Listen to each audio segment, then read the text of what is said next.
Hej, tukaj Sabina in danes je na vrsti naslednji Zero Waste Food Hack oziroma kako do čim manj zavržene hrane. Danes bom pokazala, kako do čim manj zavrženega korenčka. Jaz sem ga že narezala na takele palčke, ki jih potem dam v kozarček. Takle kozarček z vodo.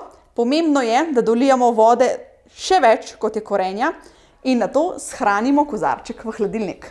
Evo, imamo notri korenje, zapremo kozarček in ga damo v hladilnik. In tako bo korenje zdržalo še vsaj 2 tedna dlje, kot bi običajno zunaj, brez da ga namočimo v vodo. Če ti je bil Zero Food Waste Hack všeč, ne pozabiti lajkati in se naročiti na YouTube kanal Mami na vrtu. Se vidimo naslednjič.